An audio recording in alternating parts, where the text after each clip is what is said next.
Hey y'all, welcome back to the Buzz with KDB. But first, here's a word from our sponsor.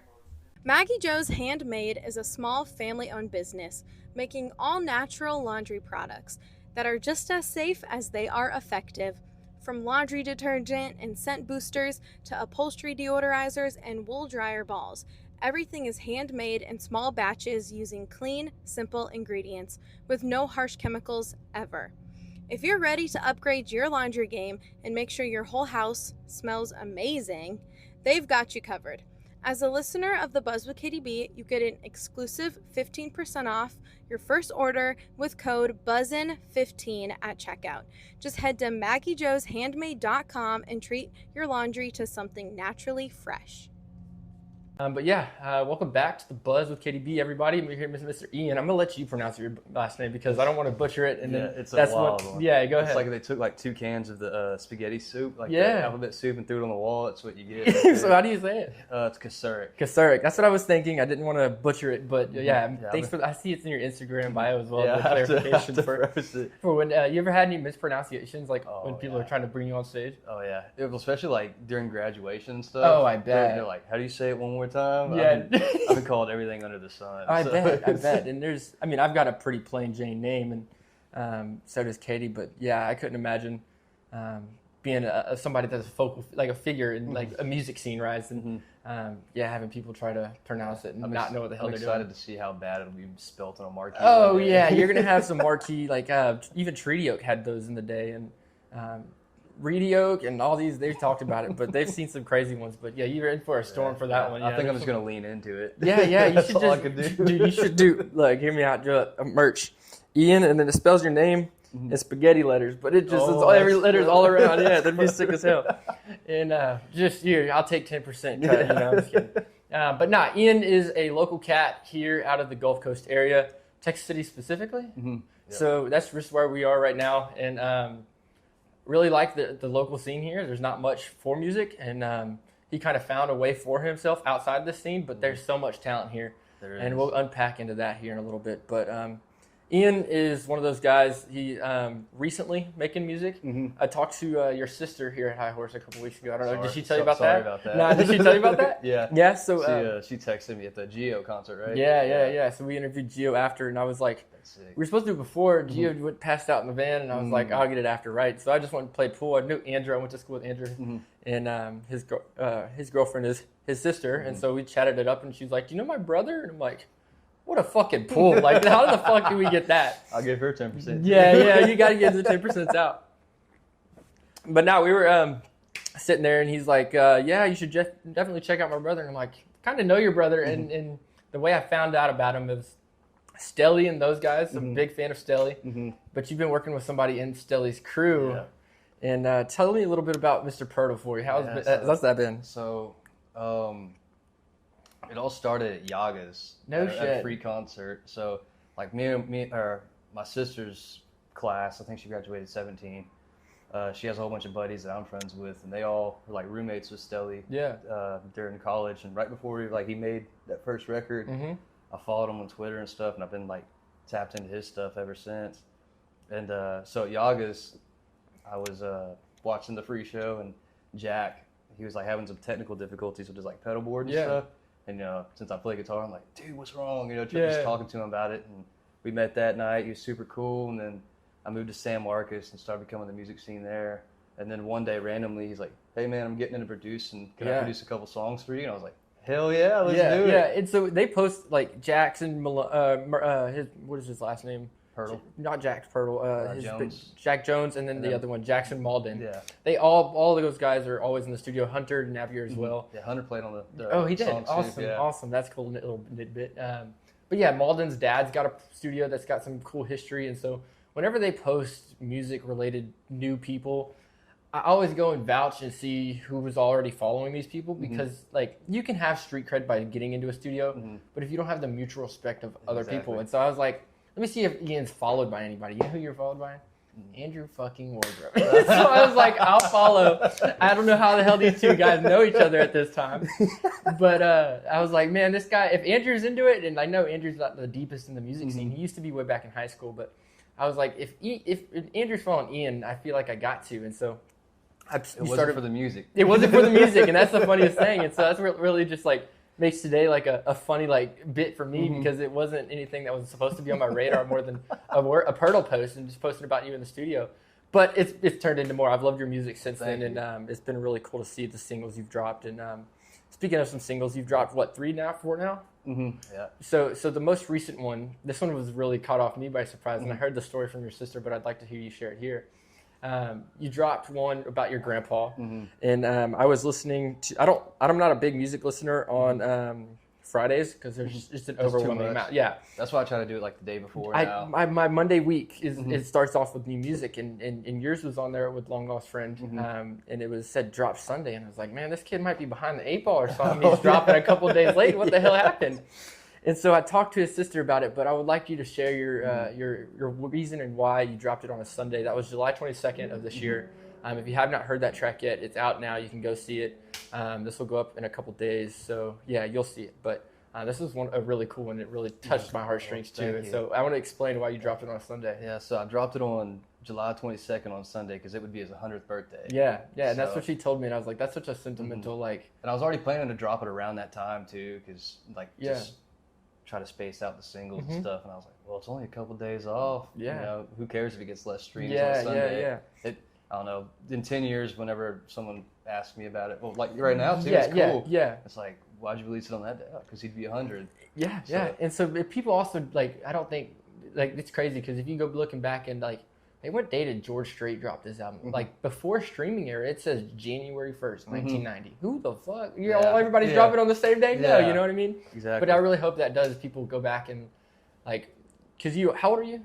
24. You're 24. So in 10 years, you'll be 34. But people can look back and say, as they're aging through your music, and say, oh, let's see how, like, you know what I mean? The relative terms of my grandpas are getting older and everything at that age. And it really has a linear path for people 10 years down the line, if that makes sense. Hopefully it does have legs for people to want to listen to. Yeah, and so you've also got an EP coming out this Friday, and you've sent some of it to Katie, and I've been hearing it, and I'm really excited to hear about it. Give me a little bit of rundown about how that came about. I heard you had been sitting on it for a while, and then finally getting in the studio. Yeah, so I think I started going in the studio around like August of last year to record some songs, and one of them was on the first session, along with another song that I scrapped. I still like the song. I just need to figure out what I want. What do you want to change? Yeah, because I recorded it twice and I didn't like it either way. So that's first time in the studio too. So I'm, you know, figuring everything out. And you're also first time in a studio probably with a full band. I know you just played your first full band show, and that was probably a trip to go from a studio full band into a show full band. So it's a learning curve. It's different because the first song that I released is just me and an acoustic guitar. Yeah, I recorded that in Alec's closet. Alec, Slade's floor manager. Hank's manager, and Cam and all them. And I recorded it in his closet, just me and an acoustic. And I was like, well, I want something out. But so then all the singles. What was next? Was Coastal Queen the first? I think so. Yeah, look, I'll check just to verify. So that one I recorded that on my birthday this year, January 8th, with my buddy Ashton. He helped me write the song. We recorded it at the Zone in Dripping Springs with Pat Mansky. Easton Sandifer, Cameron Albright's bass player. That was your oldest and newest, So I recorded a whole bunch of the stuff before I even recorded Coastal Queen, but it just got mastered really quick. The same day. So I was like, all right, let's release it. Yeah. There's some horror stories I've heard of mixing and mastering, and I've never heard Pirtle working on anything else really. I know he's kind of new to it, right? And so, I mean, everything I've heard as of late was all him, right? Yes. So and I liked everything. So the Memory Lane, I recorded that before I recorded Coastal Queen. There's a song called Come My Way. That's the last song on the EP that I recorded. I've heard that one, I think I recorded that in like August or November of last year. So that one just took forever. Yeah. But all the stuff that I did with Jack, we recorded in 3 days. I think we did it, right before graduation, so like March. Where did you graduate from? Texas State. Oh, okay, gotcha. So that's why it's keep you in San Marcos, huh? Yes, sir. Gotcha. The music scene's so great there, too. It is, and it's very young. Because there's a lot of old scenes, like Dallas is an older scene, Austin is an older scene. It's hard New to get into Braunfels Austin is an older scene, and if you don't know people, you're kind of out. And San Marcos is a very young, budding college town, of course, but there's people out there that are actually striving to make great music, and they're really doing a damn good job. I think we're Cameron Ashton and Hank, they're the forefront of the guys right now, but they're making a way for all of us. I think so too. So cool. Ashton's killing it. Cameron Albright's killing it. We went and saw Hank, and Ashton was there with him, and I was like, are these fuckers hanging together? Like, it was really taken aback, you know, and it was really cool to see. And then also, just speaking of recent events, them at Cotton Fest, that was wild. Dude, I know you weren't there, right? No, I dude, wish. But that was, I feel like that was a metaphorical and physical passing of the torch. Yeah, I think so too.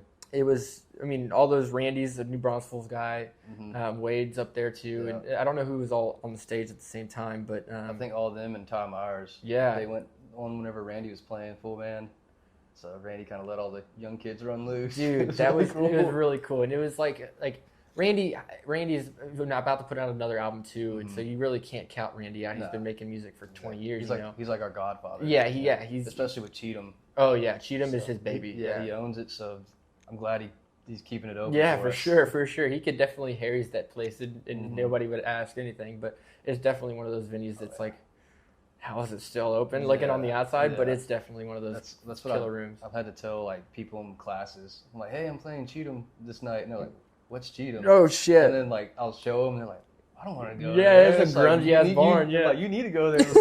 If these walls could talk, you would love it. Yeah, and there's so much history in that building, and I don't know exactly the history behind it, but it's been there for a fucking while. It has. And I think it's 74. 74. That's 50 freaking years. Yeah. Of they just had the 50th anniversary, and it was insane. Awesome. We'll probably, I was telling you, we'll go up New Braunfels next month, and we'll definitely have to stop by. We might not see a show, but we're probably going to go catch Cameron play, and we'll be there too. Are you here this weekend in town? I think I'm leaving.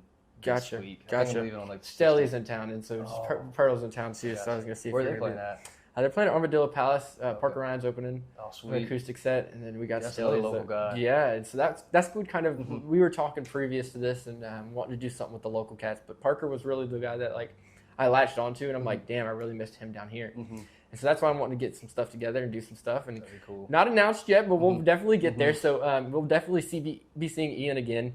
And some other guys, some people that sat here in this very chair, you'll see next week. We're trying to get this one out pretty quick, but let's continue to talk on. No, you're good. You're good. I kinda got off no, you're more than welcome to talk whatever you have. The EP, sorry.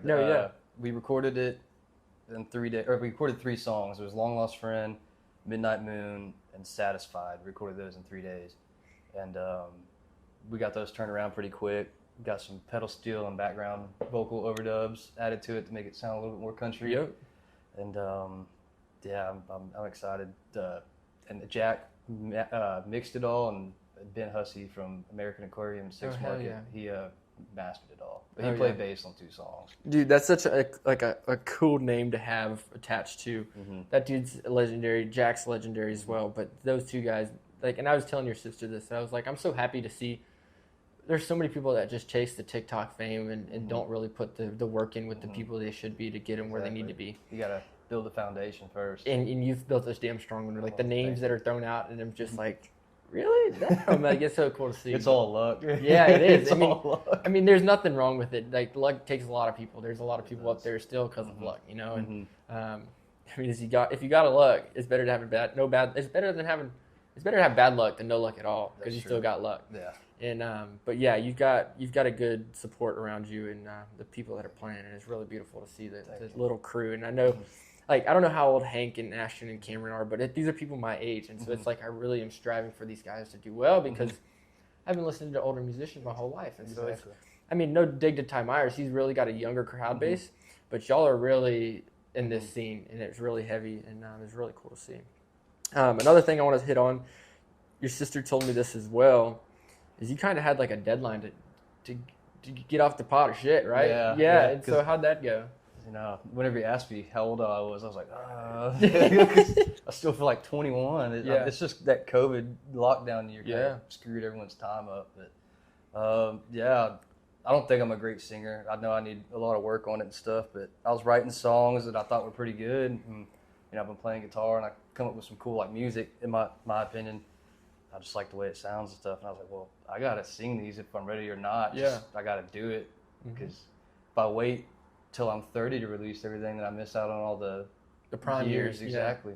And, you know, love him or hate him, I'm a big fan of him. But Parker, McCollum, he did it the right way. He was on the road in Texas and around the area for 10 years before everyone kind of knew who he was outside. Yeah. He laid down the foundation, put the work in. So. Yeah, and there's people that were saying that his self-titled that just dropped this year was their introduction to him, and people are saying, well, I don't really like the album. I don't like this. I don't like that. Bitchin' to bitch, you know. And I really think if you are in the Texas scene, you've seen Parker grow up. Exactly. And you've seen the highs and lows of Limestone. I'm on cloud 9. I can do whatever the hell I want, right? And then you get the Gold Chain Cowboy, and it's like, what the hell's going on? We're still rocking with you. Yeah. I think he was trying to figure it out too. I think so too, and that's a big thing. And as a musician, young musician, I know you've cut your teeth, but like you're still finding yourself. Exactly. And even you might think San Marcos is your home right now, and it might not be in 2 years. You know, Exactly. and it's always. You might be fucking Oklahoma in 3 years. Who knows, you know? I hope not. Oklahoma's a shithole. No, I was kidding. But yeah, there's always room for growth, and I think Parker's really honed in on that and is showing a good light for the younger generation where you can grow in music. You don't have to stay the Limestone kid. You can still be who you want to be. Exactly. And, it's evolution. Yeah, and it's not stagnant. And so that was a part of the shitting or getting off the pot. It's like, well, I got to release stuff now. It might not sound great, but I'll be able to look back in 10 years and see how much I've grown. Yeah. You know, so you got to release at least one to get the ball going. Yep. And didn't your parents kind of give you like a fucking do it? Yeah. How'd that go? Yeah. I don't know. My dad's big into music, so we're just talking all the time. And that first song that I released last year, I wrote that in like 2019, 2020, and it was done basically. And I had like a video on Twitter or something like that I posted, and everyone was like, man, this is cool, release it. But I didn't know anything about the business or how to go about it. And then when I moved up to San Marcos, I was like, I took like 6 months to kind of try to pick everyone's brain and figure it out. I'm like, all right, I don't know if I'm doing it the right way or wrong way, but you're gonna just do it now, you know. So that was kind of the thing. My dad's like, you know, can't support you forever, you know. And I'm super grateful that they're giving me, you know, full support. So he's like, you know, do it. And then with the new stuff that's coming out, he's on cloud 9. Yeah, he's that's like, awesome. Man, this is really cool. So. And you said your dad's a big musical person. Is he a big influence on what you listened to growing up and, and how you write today? Oh, yeah. I don't know about write, but gotcha. He showed me the music he likes, but one of the most influential things of my musical DNA is Hayes Carl. Oh yeah, he went to open mics with Hayes Carl back in the old quarter. Before. Seen your old picture with him, and that was I was like, damn, that's a flex. Yeah, you know what I mean. But my dad, you know, he knew him a long time, so especially like I say, I'm not really good at singing. In between the songs is where I feel like I make up for the lack of talent, and a lot of that comes from Hayes Carl because my dad's like. Even before I even was interested in playing guitar or writing music, my dad's like, look at him between the songs. Like, look how entertaining he is. He can talk, you know. Exactly. And feel comfortable on stage. Yeah. That, you know, whether someone else was more talented than me or not, if I'm able to be confident on stage, it might drag some more people to me. You know, I have to make up for the lack of talent somehow. So. And what's funny is I was out of town when you played. There's a venue here right across the street called High Horse, and we were out of town. And reluctantly, or fortunately, whatever you want to say, I've not seen Ian yet. I really do need to. It's just hearing that you've got some cool intermission type stuff. I can't wait to see that. And it's a hard thing for the younger guys to do, is learn to talk and experience it in their own skin. And some people will just sit up there and freeze, and they're tuning their guitar, and there's nothing to be said, and you're like, brother, you can tell me your dog died tomorrow. I don't care. Like, you just say some bullshit, you know. Yeah, and make it look like you're confident. Yeah, and it really does take the breath out of the room. And if you can fill that space, you really capture an audience. And that's a hard thing. Most of your gigs, no discredit to you, but or opening gigs, and as an opener, you really get talked over a lot. And if you can capture a room, I've only seen a couple of rooms captured, and it's holy shit captures, you know. And those really get the people talking after the show. They don't care about the headliner. If you can be an opener and really capture the room. Exactly. And that's your job as an opener, is to get everyone, you know, paying attention and ready to have fun. You hope to see them later at the merch show, you know. Exactly. And so if you can't make that connection being an opener, it's going to be hard as shit for you as the headliner, you know. And so, as an opener, you get 12 songs if you push it. Yeah. So it's like, you know, no one's really paying attention to you, but if you could, like you say, captivate a room a little bit and at least have one person, you know, like, did you just see that guy? Yeah. And they're like, well, no. And then they pay attention. Or did you hear what he said? That joke's kind of half-ass funny. It just anything helps. Yeah, 100%. And you also have been doing most of these acoustic, which is probably a little bit easier to where you don't have to maintain everybody else's energy or anything like that. And it's pretty much just you, and it's easier to capture a room versus everybody walking around on stage, I think. But how different was that between being acoustic and your first full band show? That's probably really... I love the full band stuff. Yeah? Just because... Who'd you feel with? Or are these your guys?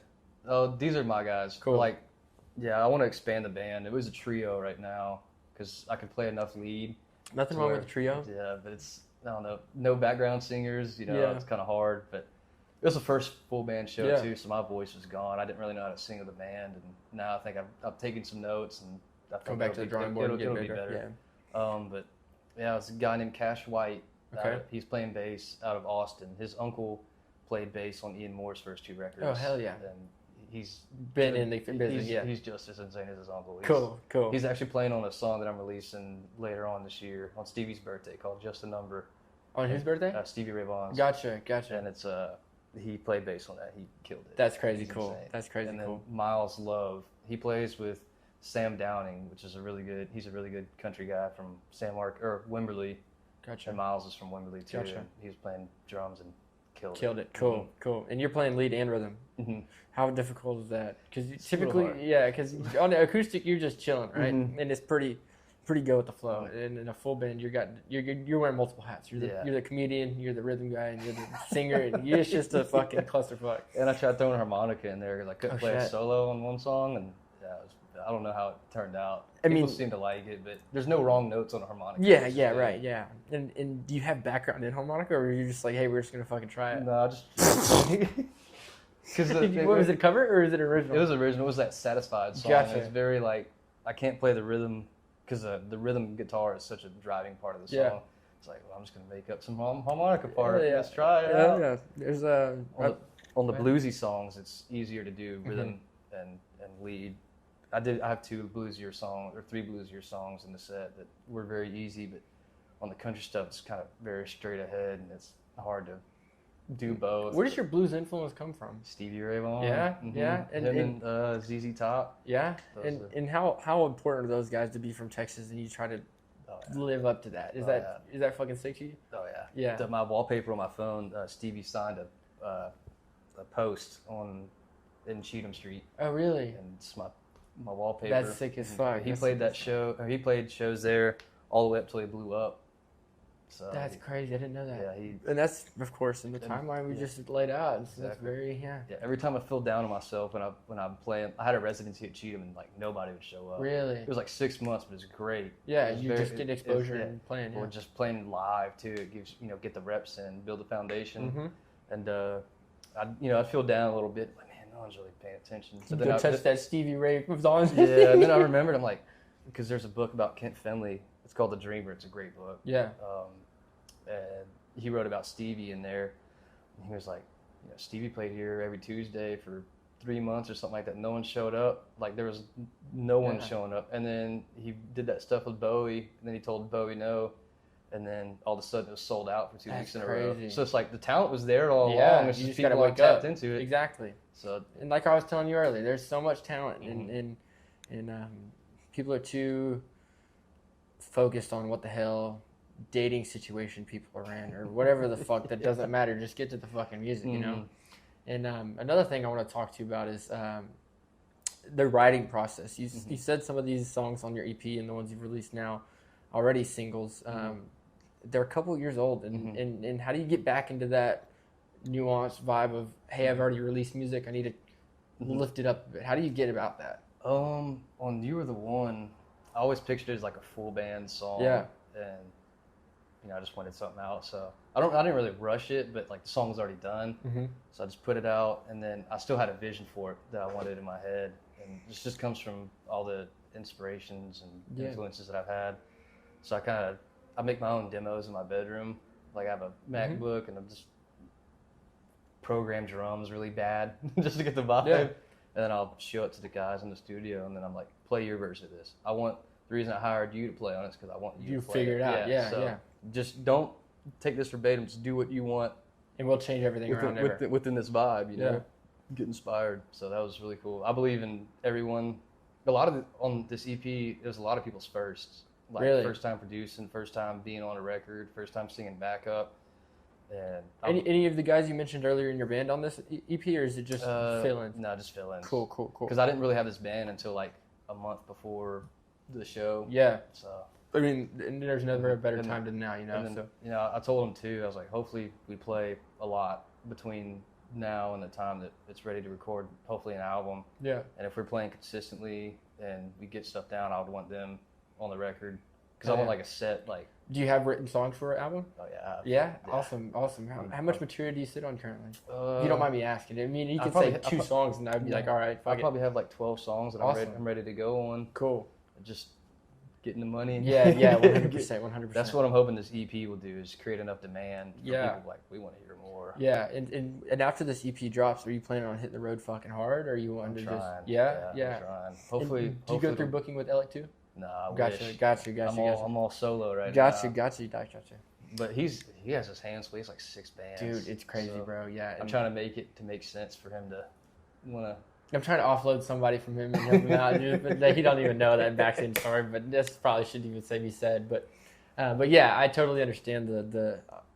There's a lot of people that are over. What do they say? It's like overappreciated and underfucked. You know, like in the music industry, there's so many people that get overlooked. And if you looked at Alec in a crowded room, you wouldn't know who the hell he was. But he works his ass off, and he's one of those guys.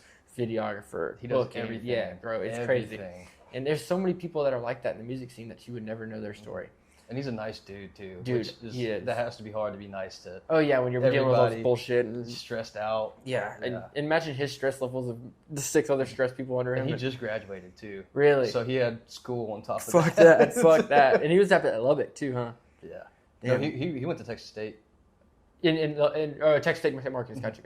He is from Lubbock. Yeah, gotcha. I always associate him with Slade typically. But even though he's not like, managing me and some of my other friends, he still helps us out. Oh yeah. Like if there's a show that, needs booked around the area, because he has such a Rolodex that everyone is like, hey, we need a show filled. Can you get someone? He's like, absolutely. Just plug and play. That's cool. So he has his hands full and he keeps helping people out. Yeah. And you've played quite a bit all around the state of Texas. Any favorite venues for you? I know Cheatham's probably going to be your creme de la creme forever and always will be. But any dream venues that you're like, man, I want to get there? Green Hall would be insane. I mean, that's just down the road for you too in San Marcos, so that's going to be pretty cool. You've been there before for a show? I've been there for a show, yeah. Yeah, I haven't played it. Yeah. Yeah, and I've had chances to like get on the stage and like help people load off and stuff. But I'm like, you don't want to. It's like if I'm on the stage, I want to play. Thing. And it's kind of like holding the Stanley Cup, and you can't hold it unless you win. It's like I'll look at it, but I'm not gonna hold it till 100%. And then Lukenbach would be insane. Lukenbach would be sick as hell. I mean, there's like also like you probably played some damn cool like listening room type vibes. Any of those ever stuck with you? And you're like, damn, that was dope. I played like they do like songwriter nights at listening rooms and stuff that I've been to. The Redbird in New Braunfels, Dallas Borough owns it. That's where we're gonna go for Cameron, cool. And that one looks. I looked it up and I was like, oh yeah, this looks sick. They just did a trio, Ashton, Cam, and Hank, and Randy Rogers just walked in and sat down and listened to the whole thing. That's cool. You only get that up there. And this scene, and it's so like, I mean, it's a shitty scene. There ain't much like most of the times. Even big artists don't come to Houston, and it's kind of the armpit of Texas, and nobody wants. They'll hit Dallas, Austin, and San Antonio, and they'll get out of here. This place down the road. Hopefully, we're hoping. They got good people backing it up. So. They do. And Do-Si-Do is one of those companies that it's been. I don't know. Have you ever been to Do-Si-Do personally? I've seen the videos, like the hour-long the concert Real Music, Real Talk. Those are so cool. They're so cool. And in that barn, we went up there and saw J.R. Carroll earlier this year. I can't remember the exact date. It was maybe March. And I asked him. I was like, sat there talking. We were there a couple hours earlier. We interviewed JR, and he was like, I was like, what the hell is this? Like, I've seen the video. I know what this looks like, but explain to me what the hell I'm in. And he's like, this is like a 150-year-old barn from Kansas, and they shipped it to Texas, plotted it on the side of the road when I think it's 45. It's on when 45 was that size, and so it's been just encroaching further and further closer to the Do-Si-Do. But it's one of those cool venues, and they are back to them and. it was really special to see that. And even you playing there, I was like, hell yeah, that's good people to be with. So it was opening up. I'd love the headline there. Oh, that'd yeah. be cool. Yeah, that'd be dope as hell. I mean, they've always got people coming through there. And I mean, even local guys. So, yeah, Exactly. 100% could do that. I like that it's like a real venue that wants to hear original music. It's Yeah. not like just like a bar that, that's what sucks about the music scene down here. The only thing that sucks is that no one cares about original music for the most part. I feel like there's a good wave coming now that like people are wanting to hear it because there's so many talented musicians around here. But, Hayes was really the only person that's made it out around here. Besides, like, back in the day, Charles Brown. Yeah. He's in the Rock and Roll Hall of I Fame. mean, That was in the like 40s. Johnny Lee made it out of here. He was in Santa Fe. Yeah. Parker's not really from here, so you can't really count him. But there's not much down here. Like, comparatively, it's one of the shittier cities for music in Texas. Yeah. And I think it's Which really is hard. weird because so many people come here all the time. We're the biggest city in Texas, but we have the least amount of representation outside for music. And I think it's such a shitty ratio, and it kind of sucks. But I mean, Robert O'Keen, maybe, but he's very earlier. Yeah. I mean, He was Kerrville, kind of, right? Or was he born right here? I think I don't know, he claims Houston a lot. Yeah. He's kind of from all over. Yeah, though, he's kind of hard to pin him. he's a rambling man around. So, let's see here. Anything else? Anything you want to talk about specifically that I missed? Happy for the EP to come out. Yeah. And so after the EP, you're gonna go hit the road hard, and you're gonna push these songs. And how long do you want to stay until you get back into the studio? You want to get back in right after the EP? Like, I mean, if money wasn't a problem, I'd be in there yesterday. Really? Yeah. Because like all the songs are like ready to go. Yeah. Just need to. Excuse me. You're good. Beer verbs. I just need the people to play on them, really. Yeah. Hunter, Stelly's drummer, because I had the demos in the studio, which is really helpful because we never worked together before. Yeah. But he's like, man, if you come here and record with us again, which I would love to. 'Cause the experience was great. It helped me like kind of find this more concise sound with those 3 songs that I recorded with them. But he's like, don't do demos. He's like, just play the song acoustic and let us get inspired. So that's what I'm really leaning towards. Okay, have you started doing that for the 12 that you have? I've recorded like acoustic versions on my phone. Gotcha. Yeah. You ever thought about doing an acoustic album? I would love to. I want to do like a little cajon and like a little like an MTV Unplugged. Yeah, like a tape deck, like a what do they call that? The tiny desk type thing where it's like sick. Very like intimate, small, and you can really get some good sound out of there where you don't have to have everything full blast, And I think it'd be cool too because some of the songs that I plan to have on the like an album eventually are a little bit more upbeat, kind of probably have instrumentation the way I'm thinking about it. So having them like stripped back would be really cool. Yeah, and do you get a brain fog going into the studio with everything you're mentally processing and haven't gotten out? 2 other guys, do you have a brain fog? Not really. No, it all just happens. Yeah, because I'll show them the song and be like, it's really funny working with Jack and them. Yeah. I had the demos, but some of them I'm making it in my bedroom on a laptop, so it's hard to kind of get everything across. But I'd show them and I'm like, Limestone Kid. And they're like, got it. So then they would just approach it from like I said, I want it to sound purple. They'd figure out a way to make it sound, so cool. Just I got lucky surrounding myself with insanely talented people. And that's what I was telling your sister. I said, I don't know, not many people fall out of a tree into San Marcos and find Pirtle and Hunter. Those guys are, I mean, they're in the scene, but if you don't know what you're doing in the scene, you're not finding those guys. Those guys are like, you mean like TikTok music? I'm not trying to shit talk TikTok musicians, but people that are just going off of TikTok and hey, they said I should release this song.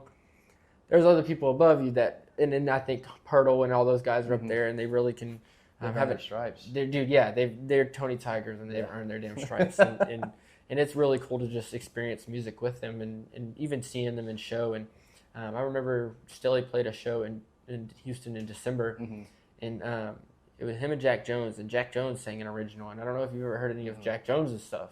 Crazy. Dude, I was like, Jack, you have any of this shit out? And he's like, I've got like 2. And I was like, what was that one? And he's like, it ain't out. And I'm like, bro, like, you just fucking put it out, And you just want to wring those guys' neck, but like they're focused on their craft and what they want to do and they're destined to do. But it's a lot harder than I thought it would be to get stuff out. Yeah. I thought you could just, put a Blue Medi mic and just fucking play, and because a lot of people don't love Hudson for reasons. I think some of his songs are really good.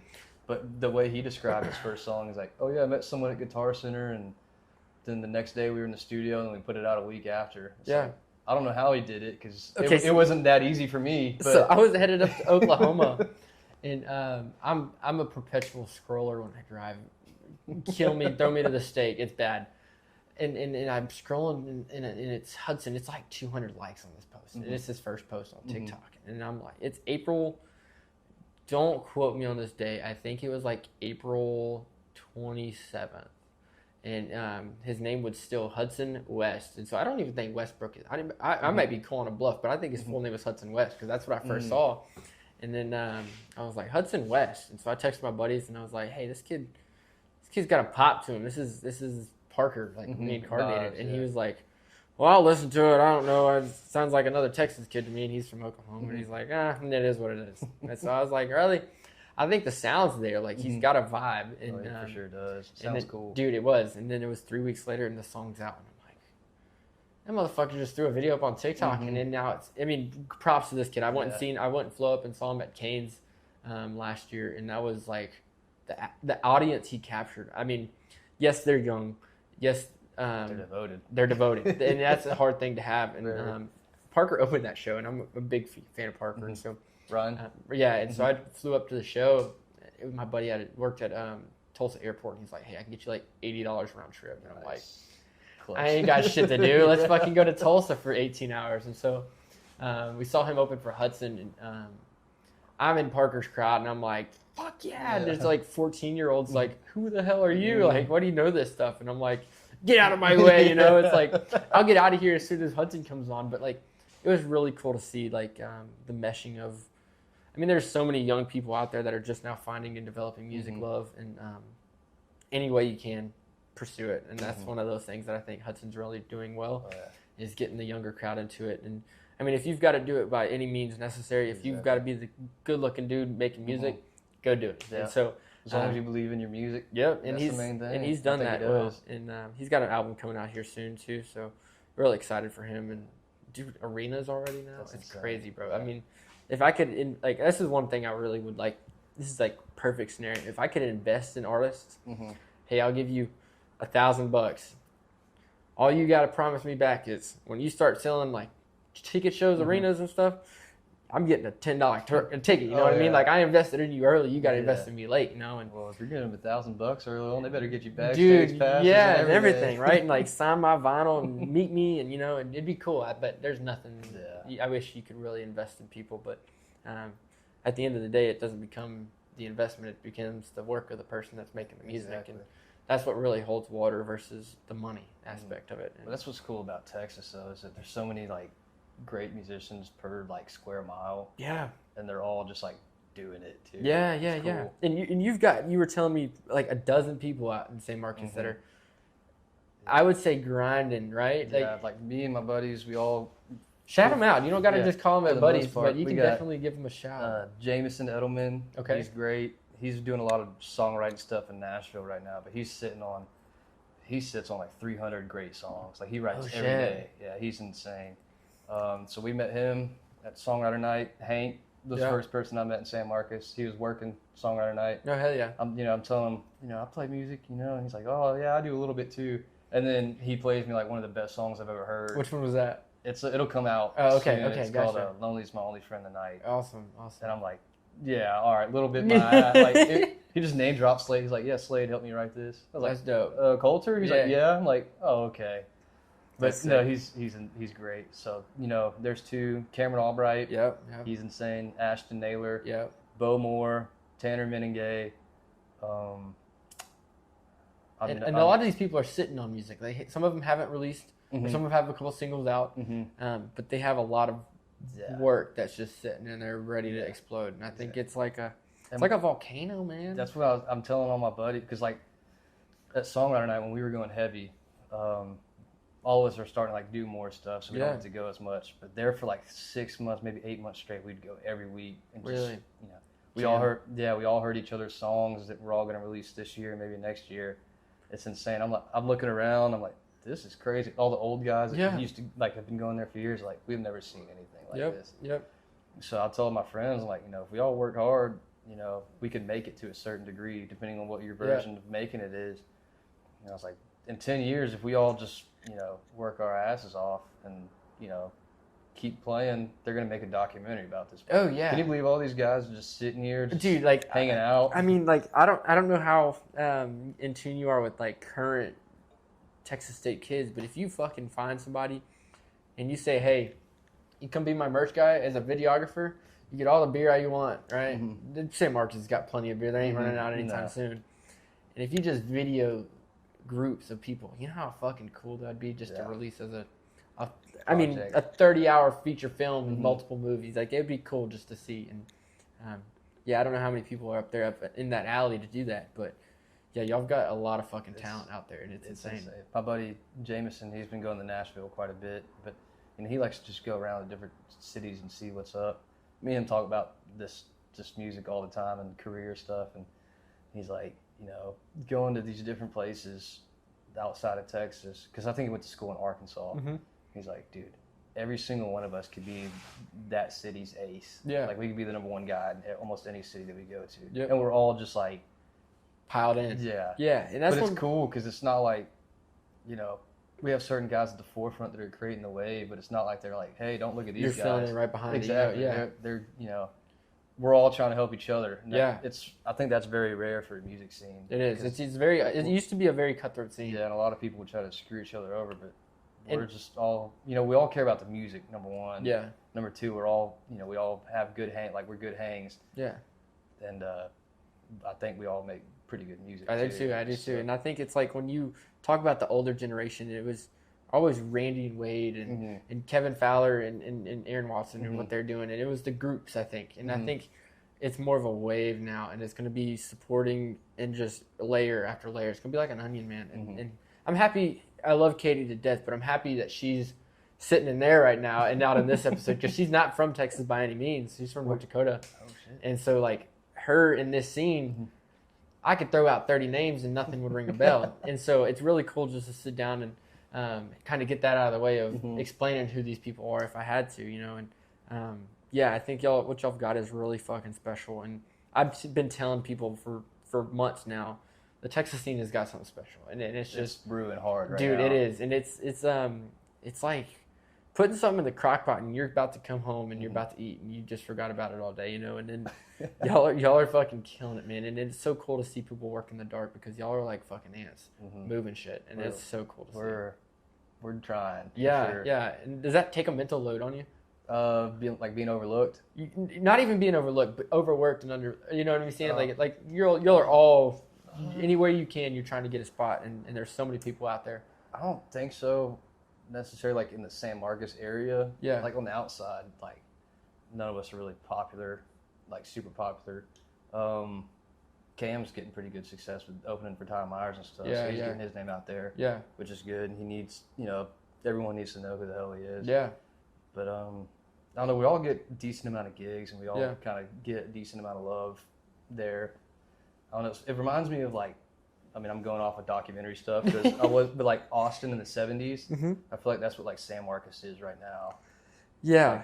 Like back in the 70s, for better or for worse, like some of the artists that we think are legends now, they were known, they were pretty good back then, but no one was like going head over heels for them. Yeah. And they were all just hanging out.